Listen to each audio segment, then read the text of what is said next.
먼 미국 땅에서 자식들을 잘 키워내고 열심히 사신 여러분들 정말 장하십니다. 안녕하세요. 전원주입니다. 전쟁도 가난도 겪은 우리 세대는 참 눈물겨운 세월을 살았죠. 아메리칸 드림을 이루기까지 여러분들의 세월이야 어떠셨겠습니까? 건강 관련 프로그램에 출연하면서 요즘 제가 깨달은 건요, 양 한 방을 잘 결합하는 게 최고의 건강 관리라는 겁니다. 클레버 케어, 메디케어 어드밴티지 플랜 아세요? 양방과 한방의 좋은 혜택들을 쏙쏙 뽑아서 제공해주는 똘똘한 플랜이더군요. 우리 한인의 건강 문화도 이해하고 실력 있는 한국 의사와 전문의를 척척 연결해 준다니 얼마나 똘똘합니까? 이제 우리도 똘똘한 클레버 케어 플랜으로 150까지만 사십시다.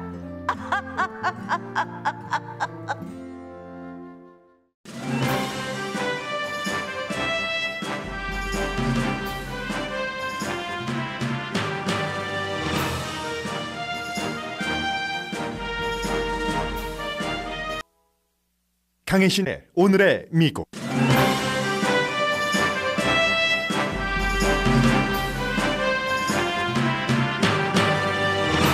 북한의 코비드-19 비상사태가 인도주의적으로나 외교적으로 여러 나라에 영향을 미치고 있습니다. 김정은 위원장이 마스크를 쓰고 사망자와 현 사태에 대해 말한 것을 많은 전문가들은 북한이 이제야 국제사회의 지원을 받아들일 준비가 됐다는 신호로 봅니다. 윤석열 대통령과 중국, 러시아는 북한의 요청이 있으면 지원하겠다고 밝혔습니다. 백악관 대변인은 북한이 자국민을 착취하고 핵무기 발사를 하는 한 지원할 계획이 없다고 말했습니다. 마이크 펜스 전 부통령이 트럼프 전 대통령이 낙선시키기 위한 넘버원 타겟으로 삼은 조지아주 주지사를 당선시키기 위한 캠페인을 합니다. 전직 대통령과 부통령 사이에 분명한 분열의 극치입니다. 연방 하원 의사당 폭동사건 조사위원회가 케빈 맥카티 공화당 하원 원내대표를 포함해 증인 출석을 거부한 동료 의원들에게 소환장을 발부했습니다. 공화당이 다수당이 되면 민주당에게 반복될 수 있는 정치 과정이기도 합니다. 바이든 대통령이 미국 아기들이 먹을 분유도 부족한데 이민자 아기까지 챙긴다고 공화당이 비난합니다. 팩트체크에 따르면 미국은 법에 따라 구금된 이민 아기에게 분유를 먹일 의무가 있습니다. 캘리포니아 주지사는 인플레이션을 겪는 주민들을 돕기 위해 자동차 소유주에게 $400 환불 등이 포함된 안을 내놨습니다. 주식시장은 재조정 단계라는 게 일반론입니다. 일론 머스크가 트위터 매입에 전념하면서도 인수거래를 잠정 보류한다고 오늘 트윗했습니다. 우크라이나 전쟁은 날이 갈수록 세계 질서를 재편하고 있습니다. 핀란드와 스웨덴 나토 가입 신청을 도운 영국의 보리스 존슨 총리의 정치력이 되살아납니다. 여러분 안녕하십니까? 오늘의 미국 강혜신입니다. 저희 라디오 서울방송 스튜디오가 한층 위로 올라와서 저희 이 빌딩의 최고층에 있습니다. 제가 새벽에 뉴스를 준비하면서 보니까 당연히 새벽 4시 때는 캄캄했죠. 아무것도 보이지 않았습니다. 저의 사무실은 동쪽인데 그러다가 이제 5시 30분, 37분경이 되니까 저쪽에 북쪽으로 산들이 쭉 보이는데 희미하게 아웃라인 정도만 보이는 그런 산이었고요. 그리고 이제 5시 50분 정도가 되니까 그야말로 동양화, 산수화, 회색빛이 가득한 그런 해돋이? 뭐 붉은 태양이 돋기 전에 그런 해돋이였습니다. 그래서 사람은 참 변화가 필요하구나. 저희 방송국도 마찬가지로 여러분들께 더 좋은 뉴스, 더 알찬 프로그램을 보내드리기 위해서 여러 가지를 연구하는 그 과정에서 스튜디오도 이제 오늘 지금까지는 보이지 않지만 잠시 뒤에 아침 10시부터는 새로운 스튜디오를 여러분들께서 유튜브로 보실 수 있을 겁니다. 그 과정에서 이렇게 옮기고 나니까 저의 사무실도 전에는 서쪽이었는데 동쪽으로 바뀌니까 정말 많은 것들이 달라졌습니다. 그렇게 첫날 뉴스를 시작합니다. 북한의 코비드-19 사태는 굉장히 중요합니다. 당연히 북한이라는 그 한 민족이 겪고 있는 문제도 그렇고, 그로 인해서 이제 윤석열 대통령이 취임하고 나서 금방 뭐 며칠 되자마자 이런 일들, 북한이 우리 몇 명이 감염됐고 몇 명이 6명이 사망했다고 하죠. 뭐 거의 35만 명이 감염이 돼서 16만 몇천 명은 완치가 됐고, 지금도 뭐 16만 2천 명이 완전히 회복이 됐고, 많은 사람들 18만 7천 명 정도는 격리 중입니다. 이런 것들이 가장 중요한 것은 누가 뭐라고 해도 이제 그 사람의 생명이기 때문에요. 더군다나 먼 나라의 사람보다는 우리 그 같은 민족이기 때문에 여러분들도 가깝게 느끼시리라고 생각이 됩니다. 어제 아침에 제가 보도해 드릴 때까지만 하더라도 김정은 위원장이 이제 정치위부 회의에서 본인은 마스크를 쓰지 않았습니다. 그러나 제가 좀 전에 말씀드린 코비드-19 그 상황을 전하는 그 과정에서는 김정은 위원장이 마스크를 쓴 사진을 조선중앙통신도 그 사진, 마스크 쓴 그런 그 사진을 보여주고 있습니다. 그만큼 무언가를 인정하는 것이고, 이 같은 인정을 많은 전문가들은 이제야 드디어 2년 넘어서 북한이 외부의 여러 가지 지원을 받아들일 준비가 돼 있는 거구나 하는 것으로 해석을 합니다. 그렇게 될 경우는 북한과 한국과의 관계, 중국, 러시아, 그리고 미국과의 모든 그 관계, 핵 문제와 전부 연관돼서요. 그런 감정적인 움직임이 있을 수도 있는, 그래서 이제 중요한 것이고요. 당연히 지금 그 전국 봉쇄령이 내려졌는데 김정은 위원장이 마스크를 쓰고 한 얘기는 보건당국을 비판을 했습니다. 방역 체계가 약했다. 그런 내용이었고요. 그리고 북한 주민들은 워낙에 그 백신 접종을 받지 않은 것뿐만이 아니라 만성적인 영양실조에 결핵에, 그렇기 때문에 우리가 코비드-19을 미국에서 2년 넘게 겪어봐서 잘 압니다. 면역성이 약한 사람들에게는 얼마나 강력한 그런 그 질병인가 하는 것을, 그 상황에서 이제 국제사회가 이런 내용들이 미국에서만 보도하는 게 아니라 뭐 영국, 세계에서 다 보도를 하고 있는데, 북한의 코비드-19 치료제 백신뿐만이 아니라 모든 백신 냉장고라든가 뭐 발전기 뭐 등등 백신을 지키기 위해서, 사람들에게 놓아주기 위해서 필요한 모든 기관 그 시설, 기구 같은 것까지 지원을 해야 된다. 이렇게 얘기를 하고 있습니다. 해서 만약에 북한이 이 코비드-19에 대해서 뭔가를 그 치료하기 위해서 국제적인 지원을 받아들이겠다라고 보낸 그 신호라면은, 지금까지는 한 번도 세계적인 그 백신 19을 받아들이지 않았기 때문에요. 그래서 그렇게 된다면, 그렇게 되기를 희망을 하고요. 무엇보다도 윤석열 대통령이 뭐 취임하고 며칠 지나지 않아서 북한이 이제 처음에 이 내용을 발표를 하고 핵실험을 몇 시간 뒤에 했기 때문에 그 자체에 대해서는 유엔에서 강하게 비난을 했습니다. 그런데 강과 보드라움이 같이 가는 거죠. 그러니까 핵 문제는 핵 문제대로, 인도주의적인 차원의 지원은 그대로 해나가겠다 하는 선거 캠페인 당시의 공약을 현재로서는 윤석열 대통령은 그대로 이행을 하고 있습니다. 인도적인 지원의 이런 것은 북한이 요청만 하면은 정말 우리가 할 수 있는 것을 하겠다.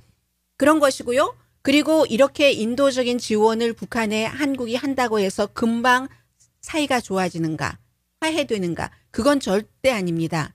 북한과 그 한국, 남한과의 관계도 있고, 그리고 원래 인도주의적인 차원이라는 것은 조건 없이 해야지 되는 거잖아요. 조건 일시 하면은 쫀쫀한 거죠. 그렇게 쫀쫀하게 새 정부가 여러 가지를 시작하리라고 생각하지는 않고요. 한국뿐만이 아니라 물론 조건이 없어도 지원을 받으면 조금 그 한국과 북한과의 관계가 도움이 되는 건 사실이고, 한국뿐만이 아니라 지금 중국과 러시아가 있습니다. 중국은 일부 보도에서는 이미 북한에 대해서 무언가를 지원했다는 것이 나오기도 하고, 또 다른 보도에서는 북한이 요청하면 우리는 북한을 금방 지원을 할 것이다 라고 얘기를 합니다. 러시아도 마찬가지입니다. 중국과 러시아는 항상 북한 편에서 뭔가를 도와주는 것, 반드시 북한이 예뻐서 그렇다기보다는 그런 점도 있지만 오랜 동맹이잖아요.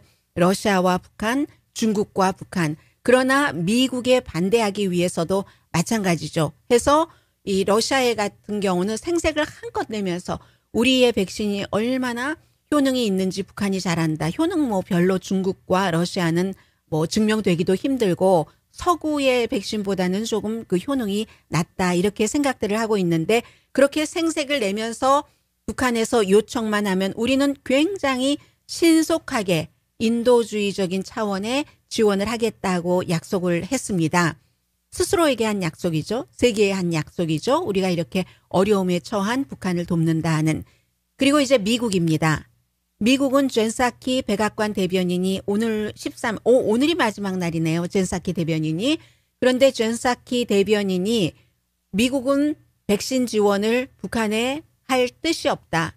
왜냐하면 코비드-19 그 당시에도 그렇게 국민들을 인도적인 차원의 지원을 받지 않았다는 것은 국민들을 힘들게 한 것이다. 자국민을 그렇게 힘들게 하면서 아니 핵 개발을 하고 핵실험, 뭐 탄도미사일 발사, 미국을 향해서 동해, 뭐 일본을 향해서 그렇기 때문에 우리는 아직까지는 북한에 대해서 백신을 지원할 뜻이 없다라고 하지만 이 뜻은 또 바뀔 수도 있습니다. 중요한 것은 이제 바이든 대통령이 21일, 오늘이 13일이니까 일주일 남았네요. 21일에 한국에 가서 여러 가지를 북한 문제가 가장 중요한 이슈가 되지 않겠습니까? 그 밖에 뭐 기후변화라든가 반도체 칩이라든가 이런 부분에 대해서 서로 협력하는 것도 있지만 그래서 바이든 대통령과 이 윤석열 대통령의 회담 이후에는 또 미국의 입장도 충분히 바뀔 수도 있는 거고요. 또 하나 더 중요한 것은 여기서 지금 이코노미스트 같은 경우는 데이터가 굉장히 강한 매체입니다. 영국 매체요. 그 데이터와 북한의 여러 가지 상황을 종합해 볼 때 아무리 극단적인 소식, 나쁜 소식에 정말 이골이 난 북한이라 할지라도 이번에 이 코비드-19는 재앙 수준이다. 이렇게 얘기를 합니다. 북한은 이 재앙을 물리칠 수 있다는 도박을 했는데 왜냐하면 외국에서 백신이 들어가면 뭐 여러 가지 외국인들도 가야지 되고 그 북한에서는 외국인들이 코비드-19을 가지고 온다 했지만 여러 가지 뭐 내부인들과 접촉하는 것, 북한에 관한 정보 숨기고 싶은 것이 바깥으로 나가는 것도 무척 꺼려했기 때문에 백신 그 지원 같은 것도 받지 않았는데 이랬기 때문에 재앙이고 그 도박을 한 끝에 제한적으로 아니 반복적으로 이 국제적인 그 백신을 지원하겠다 하는 제안을 거부를 했었습니다. 무엇이 북한이 백신을 거부했던 그런 그 이유였든지 지금은요 이런 문제를 지적을 합니다. 예를 들어서 중국이 북한이 그동안 얘기를 했잖아요. 우리는 한 사람도 없다 하다가 뭐 하루에 사망자가 지금 6명이 나오고 뭐 얼만큼 많은 사람이 감염이 되고 이게 계속 갈 것이라는 겁니다. 중국과 다른 게 있다면 중국은 백신을 개발한 국가고 그리고 중국은 완전히 우리 없게 하겠다고 뭐 굉장히 수천만 명이 있는 그런 그 도시 같은 것을 차단을 했을 때도 백신이 있었던 국가잖아요. 북한과 중국과는 굉장히 다르다. 그렇기 때문에 지금 김정은 위원장은 누군가에게 이것이 막 퍼졌을 경우는 어제 말씀드린 대로 정권의 위험 같은 것도 어느 정도 느낄 수가 있는 거죠. 정책 실패라는 것을 인정을 하지 않는 그런 그 국가 정권이기 때문에 해서 보건당국이 뭐 무능했다, 게을렀다, 부주의했다 이렇게 비난을 했지만 이코노미스트는 정말 비난받을 주체는 해외의 도움을 받지 않는 북한의 정책이다라고 얘기를 합니다. 그렇기 때문에 북한 주민들은 북한 정권이 잘못 판단한 그것에 대한 모든 고통을 지금부터 겪을 것이라고 예상을 하고 있습니다. 오미크론은 대부분의 사람들에게는 그다지 위험하지 않지만 면역성이 약한 사람들 너무 위험하다는 것은 우리가 미국에서도 경험을 했고 최근에 홍콩에서 여러 가지를 보면은 알 수 있잖아요. 노인들 사이에서의 백신 접종률이 홍콩에서 무척 낮았습니다. 그 결과 홍콩에서 노인들이 이 코비드 19에 감염됐을 때 굉장히 타격이 심했습니다. 더 나빠질 가능성이 있다는 것을 북한이 같은 민족으로서 이런 것을 가지고 봐야지 되는 겁니다. 다행히 치명적이지 않다면 정말 휴하고 한숨을 쉴 수 있지만 기본적으로 미국에서도 생각해 보면 이 코비드 19을 잡기 위해서는 테스트도 많이 해야지 된다. 백신 이전에 우리가 그런 것을 굉장히 많이 얘기를 했었죠. 그런데 북한은 테스트 또 추적 기반 이런 것들이 있겠습니까? 없겠습니까? 그런 것 장비, 의료진 많이 부족하죠. 병원에도 뭐 깨끗한 물, 아주 그 안정된 그런 전력, 위생시설 부족할 겁니다.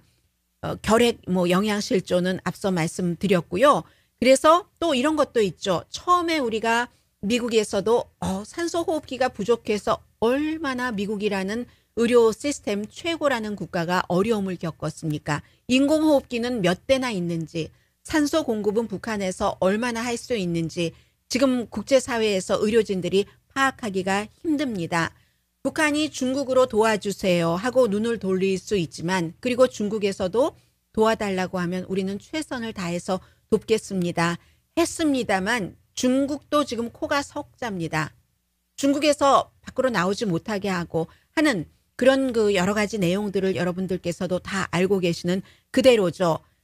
다행인 것 하나를 이코노미스트가 지적을 하는데 북한이 2007년도에 홍역으로 대규모 예방 접종을 굉장히 그 성공적으로 했었던 것, 그런 것. 그래서 이제 백신이 부패하는 것을 막는데 충분한 그런 그 냉동 인프라, 그 냉동 구조 같은 것은 갖고 있답니다. 그 백신을 냉동해서 보관해야 되는 그런 백신들이 있잖아요. 백신 종류에 따라서 그것은 됐다. 그래서 만약에 지금부터라도 뭐 윤석열 대통령이 충분히 보급을 우리가 최대한 한다고 했고 한국은 지금 백신이 남습니다. 미국과 마찬가지로. 그래서 충분히 적절한 시기에 빨리 공급이 돼서 북한 국민들에게 북한 주민들에게 백신 접종이 된다면 그러면 많은 생명을 구할 수 있는 것이고 오늘 오후쯤이 되면 사망자 숫자가 더 늘어날 수도 있는 거죠. 그리고 참 아이러니하죠. 미국에서는 워낙에 인구가 많으니까 3억 3천만 명이나 되니까 블루스테이트에서는 다행히 사람들이 그 백신 접종을 많이 했고 그러나 레드스테이트에는 하지 않았지만 미국에선 균형이 맞았죠. 블루스테이트에서 백신 접종을 일찌감치 한 사람들은 그런 그 인위적인 면역력이 생겼고 레드스테이트에서 마스크도 안 쓰고 백신 접종을 하지 않았지만 걸렸다 낫다 건강한 사람들이 걸렸다 낫다 하면서 자연적인 면역과 백신 접종으로 인한 면역이 많이 생긴 이런 건데 북한도 처음부터 그렇게 완전히 문을 닫아 걸고 그러지 않았으면 지금 이렇게 확 올라가는 이런 상태는 되지 않았을 수도 있을 것 같습니다. 그런데 어쨌든 아무튼 지금 한국이 돕는다고 하고 중국과 러시아도 돕는다고 하니까 북한에 대해서 이게 조금이라도 더 나아지기를 기원할 수밖에 없는 지금 그게 북한의 팬데믹 상황입니다.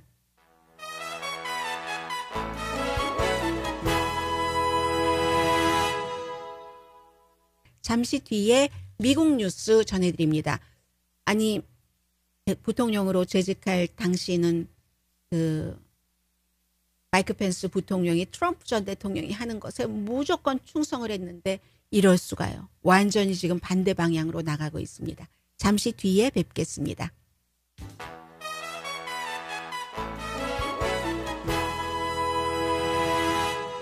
라디오 서울 방송 오늘의 미국 듣고 계십니다. 네. 마이크 펜스 전 부통령이 트럼프 전 대통령이 물을 마시면 같이 물을 마시고 정말 충성을 했습니다.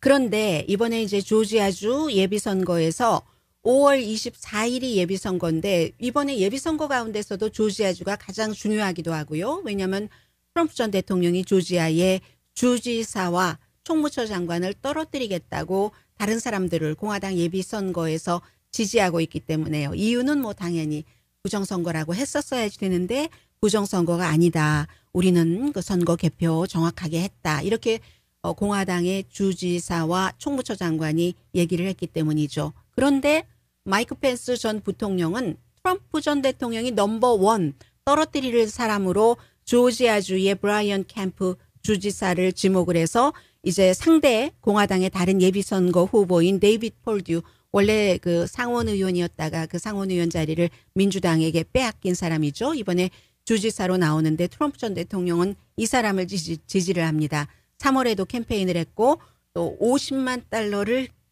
기부를 했고, 아마 트럼프 전 대통령의 개인 돈은 아니고 워낙에 선거 이후에 이제 트럼프 전 대통령이 아무렇게나 뭐 제한 없이 쓸 수 있는 돈이 많이 모금돼서 거기서 나갔을 겁니다.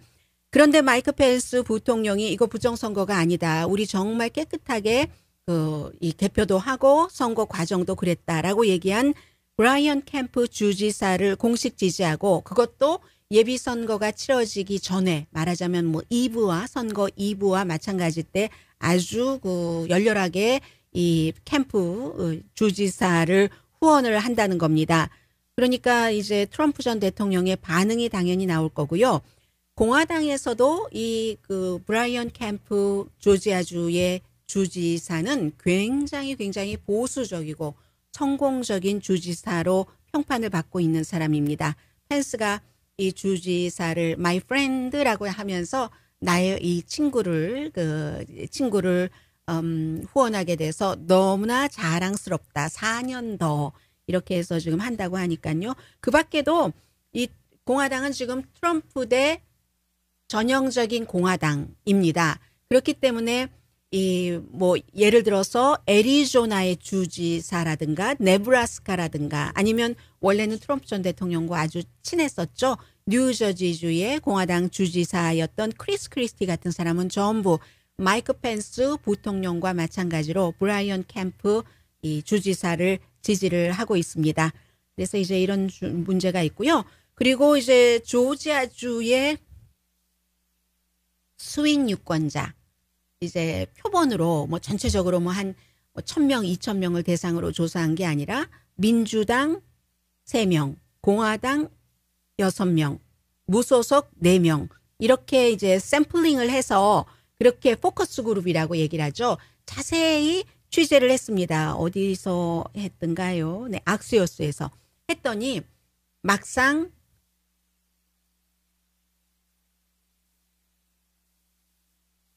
낙태 이슈는 이 조지아의 유권자들에게 별로 중요한 이슈가 아니라는 겁니다. 그런데 놀랍게도 13명이 전부 이 낙태는 합법화 그대로 유지가 돼야죠. 지금 연방 대법원에서 하려고 하는 거 그렇게 하면 안 됩니다라고 생각을 하는데도 불구하고, 이것은 무엇을 말하냐면 그것이 중요하다고 생각하는 사람들도 그보다 더 중요한 이슈가 있다는 거죠. 뭐겠습니까? 여러분과 제가 늘 눈만 뜨면 생각하는 인플레이션을 포함한 경제, 세금, 기후변화, 총기, 이런 부분. 그러니까 곧 적어도 조지아주에서는 민주당이 이번에 그 연방 대법관들이 뭐 공화당 대 민주당으로, 보수 대 진보로 여성의 그 낙태 권리를 50년 만에 안 돼. 낙태 합법화 아니야. 이렇게 하려고 한다는 그것에 대해서 사람들이 아주 미묘한 감정을 갖고 있음에도 불구하고 그것은 감정이고 현실이 감정보다는 우선한다. 물론 이제 낙태와 연관된 젊은 여성이라든가 그런 사람들은 거기에 그 이슈에 포커스를 많이 두고 있겠지만 그렇다는 얘기입니다. 여성과 유색인종, 도시 인근에, 그리고 이것도 또 교육을 많이 받은 그런 사람들과 그렇지 않은 사람들이 이제 구분이 됩니다. 아무튼 이렇고요. 그리고 또 지금 미국에서 굉장히 중요한 것은 케빈 맥카티 공화당 하원 원내대표를 포함해서 5명의 공화당 그 의원들을 같은 의원들이, 동료 의원들을 소환했습니다. 1월 6일 폭동 사건을 조사하는 그 조사위원회가, 뭐 공화당도 있지만 거의가 민주당 그 조사위원들이죠. 그래서 원래 처음부터 좀 나와서 좀 협조를 해달라라고 자발적인 협조를 원했었는데 그게 안 되니까 결국은 이렇게 소환장을 발부를 하는 겁니다. 그래서 그 케빈 맥카티, 캘리포니아가 지역구이고 그리고 이제 공화당의 하원의 원내대표뿐만이 아니라 뭐 잘 알려진 알래스카, 애리조나, 그리고 펜실베니아의 스캇 페리 하원 의원 잘 알려졌고요. 오하이오의 짐 조르단 의원이 그 당시에 1월 6일 폭동 사건과 관련해서 트럼프 전 대통령 편에 많이 서 있었던 사람이죠. 이렇게 4명과 케빈 맥카티를 소환장을 보냈는데, 만약에 소환장을 보냈는데도 의회 조사단의 조사에 증인 신문에 협조를 하지 않으면 그때는 이제 의회 모독죄, 의회 방해죄 이런 형태로 되는 거죠. 그렇게 될 경우는 연방 법무부에서 수사를 해야지 되고, 이런 수사가 들어간 케이스가 있죠. 트럼프 전 대통령의 수석 전략가였던 이제 스티브 배넌이라든가 전 무역 고문요 UC 리버사이드에서 간 피로 나바로 같은 사람들, 이런 사람들이 있습니다. 그래서 의회에서는, 그런데 이렇게 되는 경우 만약에 몇 개월 남지 않았잖아요. 공화당이 11월 달에 다수당이 되는 경우 넘버원 타겟이 아마 그 조사일 겁니다. 이슈는 헌터 바이든 대통령의 아들에 관한 것을 계속 조사를 다수당이니까 한다고 하면서 여러 사람을 증인 신문을 하고, 그렇기 때문에 이건 이제 판도라의 상자가 될 수도 있는 거죠. 보복의 판도라 상자를 열 수도 있는 거죠. 소환장 보내고, 그리고 무슨 탄핵을 시도를 할 수도 있고요. 바이든 대통령에 대해서 여러 가지 이슈를 걸어서. 그렇기 때문에 정치적인 것은 한국이나 미국이나 똑같습니다. 이제 어디가 다수당이 되느냐에 따라서 굉장히 달라지는 그런 것들을 지금 한국과 미국이 같이 동시에 보여주고 있거든요. 또 하나는 분유에 대해서는, 물론 많은 오늘의 미국을 듣고 계시는 가정에서는 이제 분유 먹는 아이는 없어, 손주는 있을지언정 이렇게 생각을 하시겠지만 정말 이건 큰 문제입니다. 부모님들이 어린 자녀가 분유를 먹어야지 되는 그 나이대에 자녀가 있는 그런 부모님들은 너무 텅텅 비었어요. 여러분들께서도 마켓에 가보시면 제일 비어있는 칸이 분유 칸입니다. 워싱턴이 이걸 채우려고 많이 움직이죠. 대통령이 아이 분유 얘기를 지금 며칠째 하고 있습니다. 뭐라고 얘기를 하냐면 다른 나라에서 아일랜드라든가 네덜란드라든가 칠레, 멕시코에서 우리 빨리 수입하겠다. 왜 부족한가? 공급망 문제도 있고요. 그리고 또 미시건주 어떤 공장에서 특정 브랜드의 분유를 먹고 아이들이 숨진 케이스가 2개 있기 때문에, 그래서 대대적인 리콜을 했습니다. 분유 같은 게 무슨 여성 의류 브랜드처럼 굉장히 많은 게 아니기 때문에 특정 몇몇 브랜드가 장악을 하고 있잖아요. 그런 것들이 있죠. 시리얼이라든가 분유라든가 건강보험회사라든가 이런 형태로. 그래서 이게 이제 정부에서 다른 나라에서 수입을 하겠다 하는데, 텍사스 주지사가 뭐라고 얘기하냐면, 당연히 공화당 주지사고, 미국 엄마 아빠가 아이 먹일 분유를 못 찾아서 공황에 빠졌는데, 그로서리 스토어에 가면 비어 있으니까. 그런데 바이든 행정부는 남부 국경을 넘어오는 불법 이민자들에게 분유를 주고 있다. 그렇게 또 주는 걸 너무 기뻐한다라고 얘기를 하고 있거든요. 워싱턴 포스트의 팩트체크가 유명합니다. 워싱턴 포스트의 사실을 확인하는 팩트체크난을 하는 팩트체커죠. 이 글렌 캐슬러 기자가 뭐라고 얘기를 하냐면, 이거는 바이든 행정부가 하고 싶어서 하는 게 아니라 미국이 많은 법에 따라서 여러 가지를 하잖아요. 그래서 미국에는 아동 이민자에 대해서 어떠한 것을 해줘야지 되는 그런 법이 있고, 2008년도에는 인신매매 피해자를 보호하는 그런 법이 만들어졌습니다. 그래서 이 2가지 법에 따라서 미국에서 불법이건 합법이건 국경을 넘어오는 그런 아이들에게, 아이도 아니죠. 분유를 먹을 정도니까 분유를 줘야지 되는 그런 법이 있는 겁니다. 이게 팩트체크거든요. 바이든 대통령이 그 법에 따른 것이고, 뿐만이 아니라 트럼프 전 대통령 이거 하고 싶었겠습니까? 장벽을 쫙 치다가 실패했었는데, 트럼프 전 대통령 행정부도 할 수 없이 이렇게 분유를 줬었다니까요. 이것도 역시 정치 게임입니다. 모든 것은 정치 게임 해서 워싱턴 포스트 팩트체커가 피노키오, 거짓말할 때 코 길게 하는 피노키오 했습니다. 잠시 뒤에 경제 관련 뉴스 전해드립니다.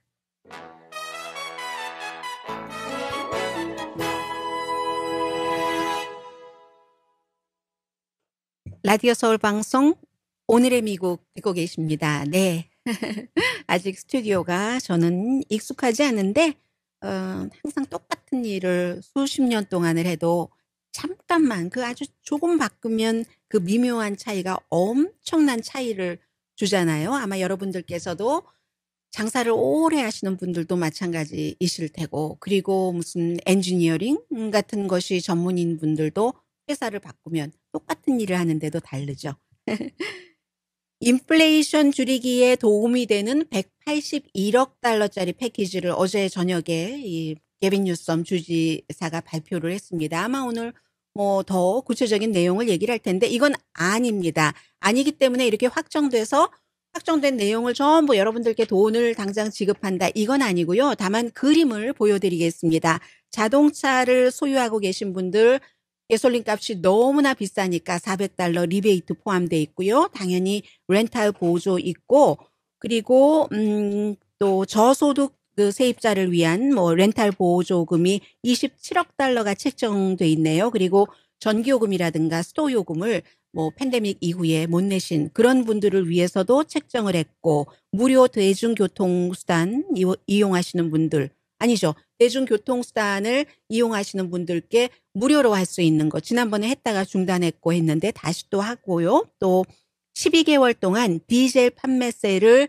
일시적으로 중단하기 위해서 또 뭐 한 4억 3,900만 달러 정도를 책정을 했고, 저소득층 가정 한 4만 가정에 주는 그런 그 아이들 어떤 양육비 뭐 이런 것들 등등해서 많은 것을 제안을 했는데, 말씀드린 것처럼 제안입니다. 현재는 병원 또 그 요양시설에 대한 여러 가지, 또 그런 시설에서 일하고 계신 분들, 의료진들이 힘들고 많은 일을 하고 계시잖아요. 그런 분들께 보너스로 3억 3,300만 달러 정도 나눠드리겠죠. 몇 분이 될지 모르겠지만 이렇게 책정을 해놨습니다. 아니라고 다시 말씀드리고요.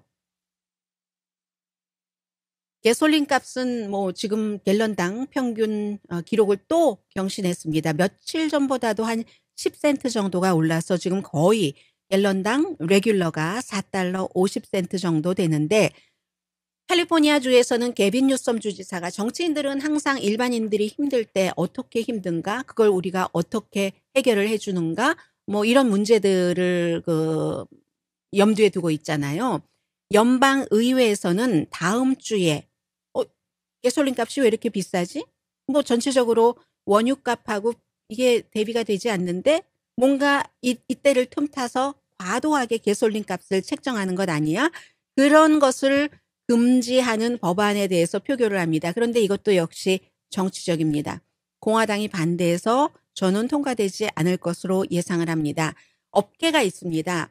공화당 측의 업계, 민주당 측의 업계, 그런데 에너지 업계, 뭐 엑소모빌 이런 뭐 큰 뭐 오일 회사, 뭐 정유 회사의 경우는 공화당이기 때문에 이게 무엇을 말하냐면 그 사람들에게 선거 자금을 많이 받는 겁니다. 공화당 정치인들은. 그렇기 때문에 그들에게 피해가 되는 것을 민주당에서 제안을 했을 때 찬성을 할 수가 없죠. 그럼 돈이 떨어지고, 돈이 떨어지면 선거에서 이기지 못하고, 그러면 일자리를 뺏기는 거잖아요. 연방 정치인들도. 그래서 공화당이 아마 이것은 통과시켜주지 않을 겁니다. 해보는 거죠. 민주당은 우리가 이렇게 하고 있다. 그런데 공화당이 안 해줘 하는 것을 말하기 위해서 또 공화당은 하는 거고요. 낸시 펠로시 하원 의장이 가격 폭등이다. 이건 뭐 소비자를 착취하는 것이야. 이렇게 얘기를 하고 있습니다. 주식시장이요. 어제는 그 암호화폐가 엄청 망가지다가 비트코인 조금 오르기는 했는데 그래도 지금 뭐 25,000, 26,000대거든요. 일부 전문가들은 올해 말이 되면은 비트코인 $20,000 정도 될 것이다. 그러면 지난해 11월 달에 불과 한 6개월 전에 최고가 거의 $70,000 정도 됐는데 그 $70,000 정도에서 뭐 3분의 1 정도도 안 되는 거잖아요. 그렇게 전망을 하고 있습니다. 왜냐하면 인플레이션, 공급망, 또 우크라이나 전쟁 등등으로 완전히 불확실성과 악재만 있기 때문에 이럴 땐 기술주가 확 내려가죠. 암호화폐는 기술주와 같이 취급을 하기 때문에. 그리고 암호화폐뿐만이 아니라 지금 주식시장 붕괴는 일어날 수밖에 없다라고 보는 게 현재로서는 대다수인 것 같습니다. 뭐 스탁, 주식, 채권, 암호화폐, 그리고 뭐 암호화폐, 채권, 주식 그 사이에 어디엔가 있는 많은 파생 상품들 있죠. 전부 아마 내려갈 거. 그리고 이 내용을 제가 말씀드리면서 항상 여러분들께 401k를 생각하고 드리는 말씀입니다. 이런 모든 나는 비트코인도 안 해. 암호화폐 나 상관없어. 뭐 코인 얘기 나오는데 주식도 안 하거든. 뭐도 안 하거든. 하지만 또 상당 부분의 분들은 401k 은퇴연금에 적금을 하셨던 분들은 지난 몇 년 동안 야 이건 경외심이다. 경외심을 가지고 바라볼 수밖에 없는 쭉쭉쭉쭉 올라갔으니까 영원할 순 없더라. 이것도 바로 그렇게 되는 거. 그래서 여러분들께서 생각하시라고요. 그렇지만 항상 이것은 돈이라는 것은 언제나 양면이 있습니다. 지금 너무 낮기 때문에 장기적으로 여러분들께서 보시는 분들은 지금 만약에 제가 뭐 S&P 500 뭐 ETF라든가 인덱스라든가 이런 데 투자를 했는데 평소에 $100를 했는데 지금 $200 하면 지금 낮은 가격이잖아요. 장기적으로 보면 언젠가는 또 올라가겠죠. 당연히. 그래서 장기적으로는 지금이 기회이기도 하다 하는 것이요. 참 그동안에 많이 올랐고 비트코인 같은데 비트코인을 포함한 코인 암호화폐에 많은 젊은 사람들이 뭐 한국, 미국도 마찬가지입니다. 투자를 할 수 있었던 것은 시장에 돌아가는 그 바퀴라고 치면 그 바퀴에 정부에서 기름칠을 많이 해줬어요. 소리 없이 잘 돌아가라고. 경기부양책 등등. 일을 안 해도 돈을 줘. 일을 해도 돈을 줘. 이런 식으로. 그러니까 남아 돌던 돈을 많이 그런 곳에 집어넣었는데 지금 갑자기 뭐 이자율 인상되죠. 뭐 기타 등등 해서 재조정 시기에 들어갔다는 것. 그러나 말씀드린 것처럼 장기 투자하시는 분들 뭐 이런 투기가 아니라 은퇴연금이라던가 이런 분들께는 기회가 될 수도 있다. 만약에 하나 조건절이 있습니다. 연방준비제도가 이자율을 지금 2번 올렸잖아요. 이자율을 올려서 이자율이 높은데도 경기 침체는 없이 연착륙이라는 그 소프트 랜딩으로 경기가 부드럽게 나아갈 때 그런 경우는 지금 낮아졌던 그런 뭐 아주 위험한 주식, 하이 리스크 주식 빼두고는 다시 올라갈 가능성이 굉장히 높다고 말씀드리죠. 근데 그렇지 못하고 경기가 쭉 침체된다. 언젠가는 올라가겠지만 그 사이에는 여러분들 뭐 안전벨트 하고 계셔야지 될 겁니다. 엄청나게 뚝뚝뚝뚝 떨어질 가능성도 있기 때문에. 일론 머스크가 오늘 아침에 트윗을 했습니다. 처음에 무슨 트윗을 했냐면 내가 트위터를 인수하기로 한 것 일시적으로 보류 중. 그리고는 역시 일론 머스크는 일론 머스크입니다. 조금 있다가 그런데 여기에 대해서 내가 끝까지 집중해서 트위터를 인수하긴 할 거야. 제가 처음부터 여러분들께 말씀을 드렸는데 모든 인수합병은 특히 이처럼 가장 큰 금액이잖아요. 한 사람이 인수를 하는 440억 달러라는. 이런 경우에는 정말 종이에 잉크가 사인한 것이 완전히 마르기 전까지는 어떻게 될지 모르는 겁니다. 지금 일론 머스크가 테슬라에서 팔아서 뭐 여기다 좀 된다고 하니까 테슬라 주식 막 내려가죠. 이런 형태로 됐으니까 이런 얘기를 또 하고 나니까 테슬라 주식이 조금 올라가고 트위터 주식이 저희가 지금 그 스튜디오 올라와서 제가 텔레비전이 안 보여서 실시간 상황을 볼 수가 없는데 트위터 주식은 오늘 아침에 개장하기 전부터 한 17%나 내려갔었거든요. 불안한 거잖아요. 이렇게 되던 인수를 하던 인수하지 않던 결정이 나야지 되는데 한다고 그랬다가 안 할 수도 있다고 했다가 또 몇 분 뒤에 이거 하는 거다라고 얘기를 했다가 해서 전문가들도 이제는 일론 머스크가 트위터를 인수하기는 하는 거야? 회의감이 싹트기 시작한 거죠. 그리고 뭐 어제 그 트위터 그 CEO가 여러 가지 뭐 최고 경영자 2명도 뭐 해임하고 고용도 우리 일시 중지한다. 돈이 많이 이제 들어간다는 거예요, 앞으로. 그런 것 때문에. 그리고 이제 이 일론 머스크가 이렇게 나오니까 그런 일이 있었고요.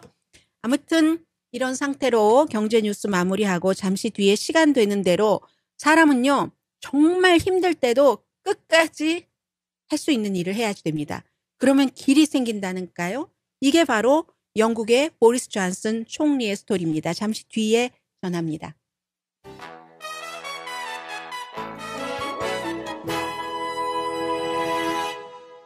라디오 서울 방송 오늘의 미국 듣고 계십니다. 네, 마이크가 까칠하니까 또 까칠한 대로 매력이 있네요. 똑같은 기계인데도 이곳에 올라오면 자신들도 적응을 해야지 되겠죠. 지금 우크라이나 전쟁은 서구에서 얼마나 우크라이나가 러시아를 물리칠 만한 무기를 제때에 많이 공급하느냐, 파워풀한 무기를 제공하느냐, 여기에 많은 것들이 달려 있고요. 러시아는 우크라이나 병원도 공격했습니다. 그리고 우크라이나는 러시아 군인 처음으로 이제 전범으로 우크라이나 법정에 세웠고요. 보리스 존슨 말씀을 좀 드리겠는데, 이건 그냥 뭐 국제 정세라기보다도, 국제 정세를 말씀드리기엔 지금 시간이 1분밖에 안 남아서 말씀은 못 드리겠고요. 보리스 존슨이 코비드 19 이런 것이 있었을 때 파티하고 해서 얼마나 인기가 없었습니까? 그런데 우크라이나 이 사태 때 사실은 굉장히 생색을 내는 거예요. 다른 나라에 비해서 우크라이나에 많은 지원을 하지도 않았는데 핀란드와 스웨덴을 왔다 갔다 하면서 이 두 국가를 나토에 가입해서 러시아의 침공으로부터 막을 수 있고 나토를 더 확장시킨 이런 일을 하니까 갑자기 또 지지도가 확 올라가거든요. 물론 여전히 국내에서 여러 가지 이코노미스트의 표현에 따르면 국내에서는 무척 소심하다. 그런데 국내에서도 대범하고 해외에 여러 가지도 대범하고 이 두 가지를 다 가질 수 없다면, 그리고 버티니까 팬데믹 때에 무척 어려웠었던 많은 문제들이 사라져가는 거죠. 그래서 길게 버티고 볼 일이다 하는 생각도 들고요.